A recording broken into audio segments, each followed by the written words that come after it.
दुख के उत्पत्ति स्थान है। संबंध जन्य सुख मत भोगो तो दुख कभी तुम्हें छू नहीं सकता।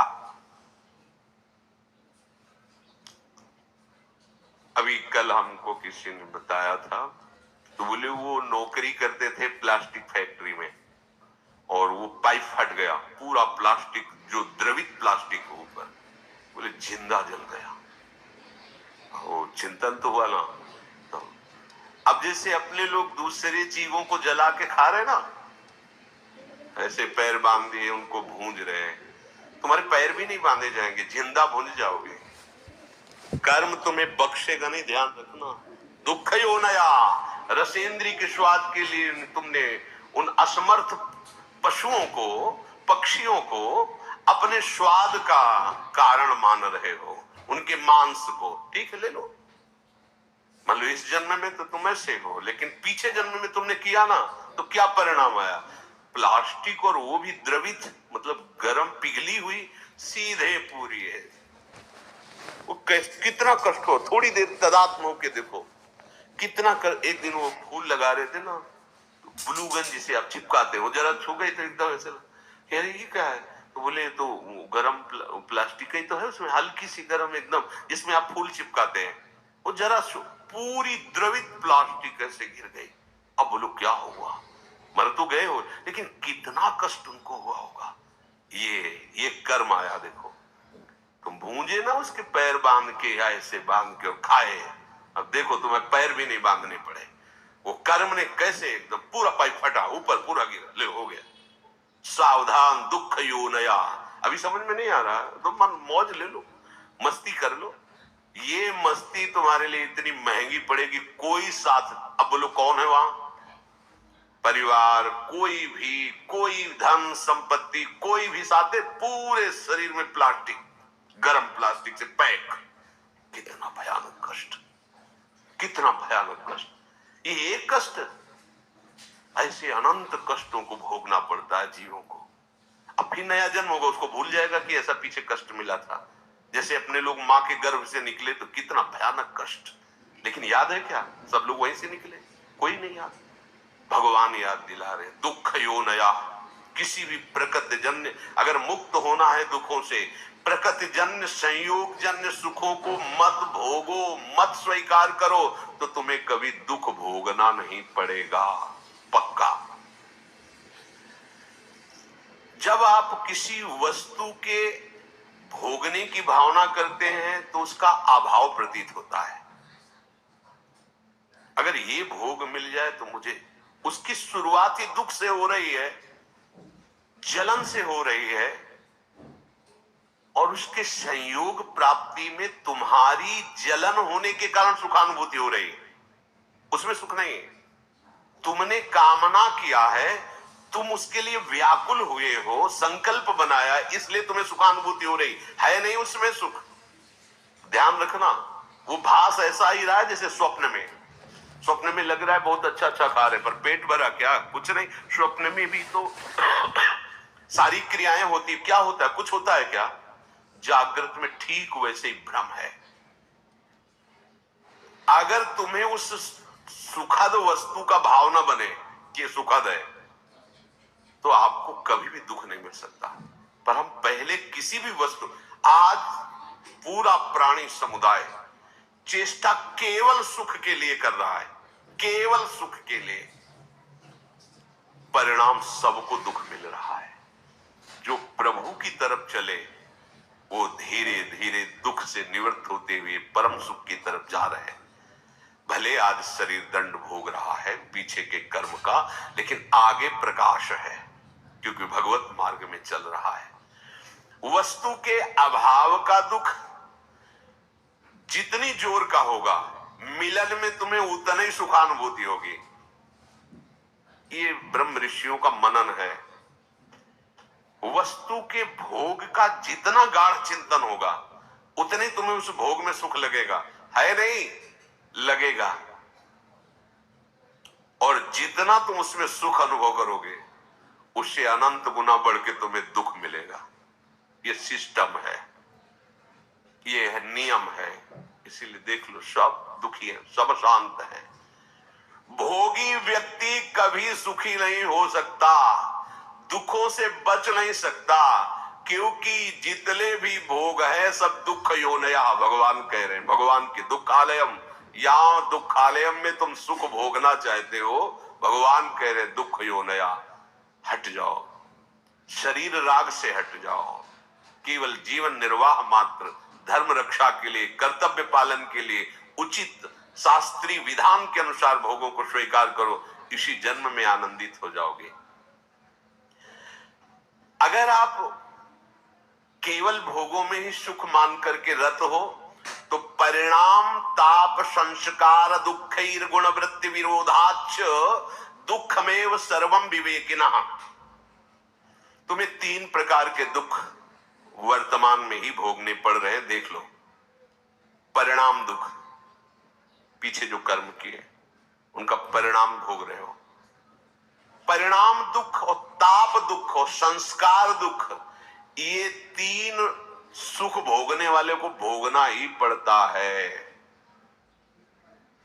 देखो, सुख भोगने वाले के लिए लिखा है, जो संसार में सुख भोगने की वृत्ति लिए उनको ही अपने आप 3 दुख भोगने पड़ते हैं, परिणाम दुख, ताप दुख और संस्कार दुख। संपूर्ण विषय भोग आरंभ में सुख रूप सबको प्रतीत होते हैं। कोई भी कर्म जब हमारा बनता है तो उसमें हमारा लक्ष्य होता है सुख। कोई न कोई ऐसा कर्म बना जो सुख के लिए हमने पाप कर्म किया, सुख भोगने की भावना से पाप कर्म बना, और वही कर्म आकर के दंड देता है। ध्यान रखना, चाहे कोई हो, कोई भी हो, कितना भी बड़ा महापुरुष हो, इस शरीर रचने के समय उसके उस कर्म संस्कार को रचा गया है। इतनी अवस्था में तुम्हारे ये रोग होगा, इतने ये प्रारब्ध भोग है, ये आएगा, अपना रूप विस्तार करेगा।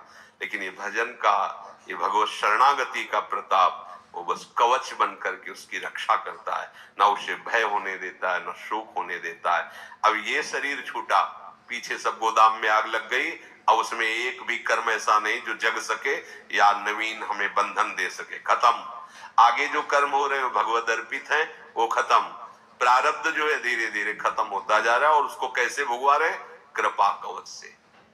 सत्य कहते हैं, अगर प्रियाजू की शरण में ना होते तो रोज हम ऐसे जलते जैसे किस तवा में रोटी सेकी जाती है, ऐसे जलते और मनाते कि ये शरीर छूट जाए तो अच्छा है। मनाते, कहां इतनी अर्थव्यवस्था, कहां ऐसी सेवा, कहां ऐसा हृदय की विश्राम स्थली, कहां हृदय को लगाते, किस पर लगाते? जिस पर लगाया था वही धोखा दे रहा था। क्या होता थोड़ी देर में तो बिल्कुल एकदम जैसे जल में कमल का फूल रहे, ऐसे प्रियाजू रख रहे।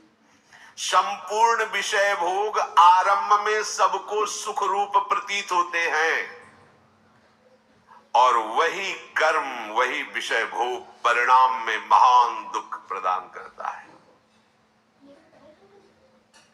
एक सत्य घटना, ब्याह हुआ, पत्नी आई, तो जैसे परस्पर स्त्री पुरुष आसक्त हो जाते, ऐसे पति आसक्त हो गया। पत्नी का पहले से कोई प्रीतम था, वो जब उनके दृष्टि में ब्याह होने के बाद पुनः आया तो उसने रोकर कहा, हम तो आज तक तुम्हारा ही इंतजार कर रहे हैं और जिएंगे तुम्हारे लिए, मरेंगे तुम्हारे लिए। अब ये तुम सोचो कि तुम्हारा प्यार कैसा है। तो उसने कहा, इस बार हिसाब हो जाएगा, हम मायके आ रहे हैं, वहीं बुलवाएंगे इनको। मायके गई और वहां से फोन किया कि आपके बिना हमारा दिन नहीं कट रहा, माता पिता तुरंत भेजेंगे नहीं, आप 1-2 दिन के लिए आ जाएंगे। वो जो बहुत ज्यादा चिपकती है, नाक मुंह में लगा दिया उसको, फेबरी है, और उससे हाँ क्विक क्या, हाँ वही नाक, जैसे खवा पिया के लेटा दिया और मित्र को बुला लिया और नाक में और मुंह में वही भर दी, मिनट में एकदम जाम गए। ये सत्य घटना। क्या हुआ? कहां सुख है, किसमें सुख है? अब वो एक अलग जेल में, एक मरा और दोनों अलग अलग जेल में, तीनों का जीवन नष्ट हो गया। क्या हुआ? सुख भोग की लालसा। देखा? अब अगर हम ऐसे ना समझाए तो लगेगा भगवान कह रहे दुख योने आए, ऐसे दुख योने आए। धर्म से चलोगे, भगवत भजन करोगे, धर्म के निर्वाह के लिए विषय स्वीकार करोगे तो आप सदैव सुखी रहोगे, इस लोक में भी और परलोक में। धर्म विरुद्ध आचरण करोगे, सुख भोग के लिए भगवान की आज्ञा का उल्लंघन करोगे तो न यहां सुख पाओगे न वहां सुख पाओगे। लिख लो ये बात, आज भले मुस्कुरा लो, कल मुस्कुराहट में जहर होगा। मान लो बात, ये भगवान की बात है। दुख यो नया जगह जगह ये सुख की लालसा ऐसा नष्ट कर देती है। मेजर पदवी पर आर्मी में थे, भ्रमण करने से सब बहुत सुंदर उनका बंगला था, बहुत सुंदर व्यवस्था उनकी थी। कानपुर में सामने मिठाई की दुकान थी, पंजाबी शरीर था उसका, सामने मिठाई की दुकान। अब वो आर्मी के तो 4-4, 5-5 महीने बॉर्डर में ही लगे हुए हैं, तो उसका उससे मित्रता हो गई मिठाई वाले की दुकान से। गेटमैन रहता उसके यहाँ, पर जब मालकिन का आदेश है तो गेटमैन क्या रुकेगा। अच्छा, वो जब आते थे तो सूचना दे के आते थे कि 1 महीने की छुट्टी या 2 महीने की छुट्टी, तो सावधानी हो जाती थी। उन्होंने सूचना दी नहीं, अचानक आ गए। उधर से निकलना हुआ होगा, सोचा होगा आज रात यहां रुक जाते हैं, फिर चले जाते। तो गेटमैन ने कहा साहब अंदर नहीं आ सकते। दिमाग खराब, मेरा घर मेरा परिवार, तू कह रहा। बोले मालकिन का आदेश। एक थप्पड़ जना, मालकिन का आदेश। अब गेटमैन की कितनी ताकत, जैसा सिखाया गया था वैसा, और उसको तो पता नहीं था। और अंदर जाके उसने कहा ऐसा तो हम सोच भी नहीं सकते थे कि आप दोनों ने मिलकर उसका वो ही मार दिया, आर्मी के मेजर को, और गाड़ दिया वही बड़ा ऐसा मकान। वैसे वो पहुंचा नहीं, वहां सरकारी जांच हुई, कहां से कैसे क्या पता चला। 1 दिन के लिए घर गया था, वहां से फोर्स आया, गेटमैन से पूछा तो उनकी पिटाई एक अलग कोटि की होती है। वो 1 मिनट में बता, हाँ साहब आए थे, अंदर जाते देखा, बाहर निकलते नहीं देखा। अंदर से जब पिटाई शुरू हुई अंदर वालों की, उन्होंने बता दिया तुम्हें मेजर साहब बड़े हुए। क्या हुआ? भयंकर, तीनों को कष्ट। एक को पत्नी के राग में मृत्यु दंड मिला, मार दिया ना दोनों ने मिलकर, और दोनों को ऐसे सरकारी आदमी के मारने के लिए उनको दोनों को सजा मिली। क्या सुख? दुख ही होना यहाँ। और ये कार्य कैसे हुआ था? सुख भोगने के लिए। जितना भी आप धर्म रहित आचरण करेंगे कहीं भी त्रिकाल में, ये तो ब्याज हुआ उस कर्म का। परिणाम जो आएगा वो तो आगे मिलेगा। बड़ी जेल है नरक, ये छोटी जेल है यहाँ की। यहाँ जो डंडा चलते, फांसी मिलती या और जो भी कष्ट, ये ऐसा मान लो कि ब्याज मिलता है, और मूल हिसाब तो आपको बड़ी नरक में मिलेगा, जो यमराज के दरबार की, यहाँ के जेलर यमराज हैं, वहां जो मिलता है। वहां ऐसा नहीं होता कि 10-5 कोड़े मार दो या 10-5 साल की जेल दे दो। एक एक कष्ट को कल्प कल्प तक भोगने के लिए दंड दे दिया जाता है। अब जीव है, वहां मरना तो है नहीं, यातना देह में पड़ा भोगता रहता है। दुख यो नया भगवान के वचन है, इसलिए ये परिणाम दुख है। धर्म विरुद्ध आचरण, भागवतिक आदेश के विरुद्ध आचरण करोगे, कभी भी कहीं भी सुखी नहीं हो सकते, चाहे जितना दान पुण्य कर लो। दान पुण्य एक अलग कर्म हो गया और वो पाप कर्म एक अलग कर। अगर कट सकता है तो एक ही काट सकते हैं, वो केवल भगवान है। मामेवि प्रपद्यन्ते माया में ताम, वो कह रहे हैं हम त्वाम सर्व पापेभ्यो मोक्षयिष्यामि मा शुचा। दूसरे व्यक्तियों के पास अपने से अधिक